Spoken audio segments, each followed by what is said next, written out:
नमस्कार दोस्तों, आपका एक बार फिर से स्वागत है डॉक्टर निगम सोमथैली चैनल में। आपको ये चैनल पसंद आ रहा है तो प्लीज इसे लाइक करें, शेयर करें और सब्सक्राइब करें।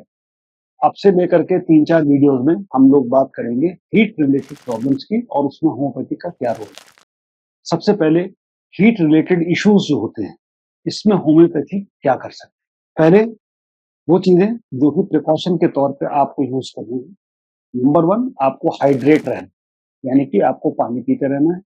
पानी के अलावा आप ओआरएस ले सकते हैं, सत्तू का घोल ले सकते हैं, बेल का शरबत ले सकते हैं, आप नींबू पानी की शिकंजी ले सकते हैं, आप छाछ ले सकते हैं। ये सारी चीजें कुल मिलाकर के आपको हर 2-2 घंटे पे 500 ml के आसपास लेनी है।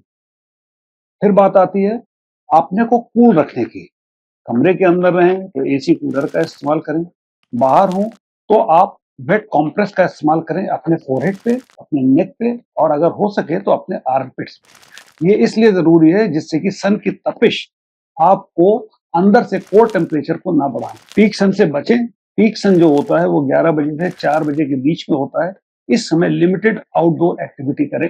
ढीले कपड़े, कॉटन के ब्रीथेबल कपड़े पहने और सन ग्लासेस का इस्तेमाल करें। अपनी स्किन पे आप जो चीज यूज करें वो एक 50 SPF से ज्यादा का सनस्क्रीन होना चाहिए। अब बात आती है कि होम्योपैथी का क्या रोल होता है हीट वेव सिम्टम्स। इसमें जो होम्योपैथी का काम होता है वो दो तरह से होता है। एक तो जो इमीडिएट सिम्टम्स आपको आ रहे हो हीट वेव की वजह से, उसमें क्या करें, और दूसरा होम्योपैथी के द्वारा आप कैसे हीट वेव से प्रिवेंशन प्रिवेंशन के लिए होम्योपैथी की दो दवाएं बहुत इंपॉर्टेंट हैं।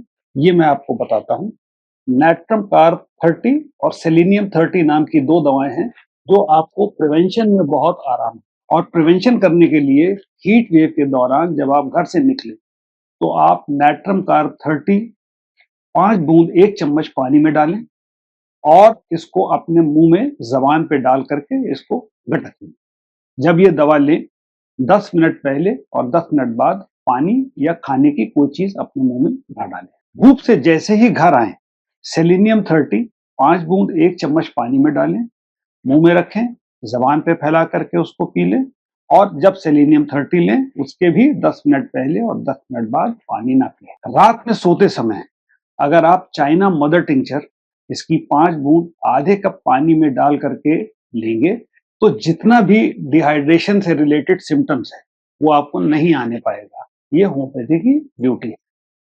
अब मैं आपको 5 कॉमन रेमेडीज बताता हूं जो कि हीट रिलेटेड इश्यूज में होम्योपैथी में यूजफुल होती है। सबसे पहली दवा, उसका नाम है ग्लोनाइन। आपको गर्मी की वजह से, सूरज की तपिश और रोशनी की वजह से अगर कंजेस्टिव हेडेक हो तो आपको ग्लोनाइन फायदा करेगी। कंजेस्टिव हेडेक में होता क्या है, पल्सेटिंग हेडेक होता है, टप टप टप ऐसे करके दर्द होता है, कभी कभी ऐसा लगता है सिर्फ फट जाएगा। साथ ही साथ ये जो आर्टरीज हैं ये आपको पल्सेट करते हुए दिखाई पड़ती हैं और ग्लोनाइन उन हेडेक्स में सबसे ज्यादा काम करती है जो कि कंजेस्टिव हेडेक्स हो और सिर झुकाने पे सिर का दर्द बढ़ जाता है। Remedy number 2, belladonna. आप धूप में हैं, आपको गर्मी लगी और सडन ऑनसेट ऑफ सिम्टम हुआ, स्किन गर्म हो गई, सूख गई और चेहरा लाल तप गया और अगर आप देख सकते हो तो प्यूपिल्स यानी कि आंख के अंदर की पुतली डायलेट हो गई, ऐसा लगता है पूरे शरीर से आग निकल रही है।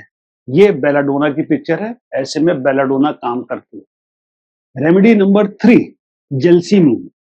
जेल्सीमियम के लिए 3 डी याद रखते हैं, डल, डिजी एंड ड्राउजी। यानी कि धूप की वजह से, गर्मी की वजह से इंसान को डलनेस आ जाए, वो मेंटली डल फील करने लगे, उसको चक्कर आने लगे और उसको नींद ऐसी फीलिंग आने लगे, पूरी बॉडी ऐसा लगे बहुत भारी हो गई।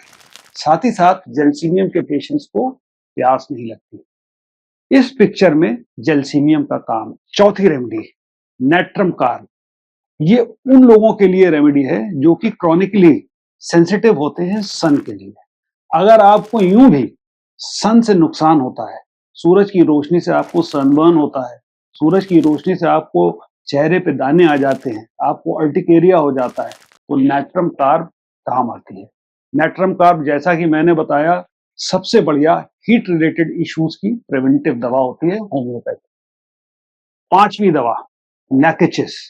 लैकेचिस वो दवा है जिसका पेशेंट जब उसको परेशानी होती है सूरज की रोशनी की वजह से, तो उसको भीड़ भरी गर्मी वाली एरिया में उसको ऐसा लगता है कि वो बेहोश हो जाएगा, और साथ ही साथ उसको एक फीलिंग आती है जैसे कि उसका गला कंस्ट्रिक्ट हो रहा है, गले के अंदर कुछ फंस रहा है, और पेशेंट एकदम एंजाइटी प्रोन हो जाता है।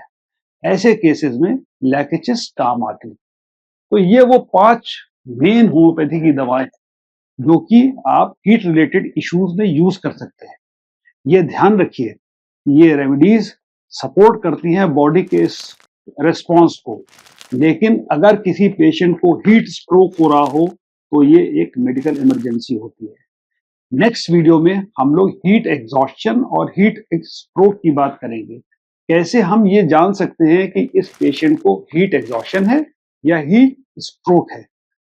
अगर आप अपने आसपास किसी पेशेंट को गर्मी में ये देखें कि वो गिर पड़ा, उसको उसके माइंड में कंफ्यूजन आ गया है, उसकी पल्स रैपिड हो गई है, उसने उसके पसीना बहता था बहना बंद हो गया है, तो इमीडिएटली बेलाडोना अगर अवेलेबल हो तो बेलाडोना दे दें और इमरजेंसी मेजर्स को ऑन कर दें।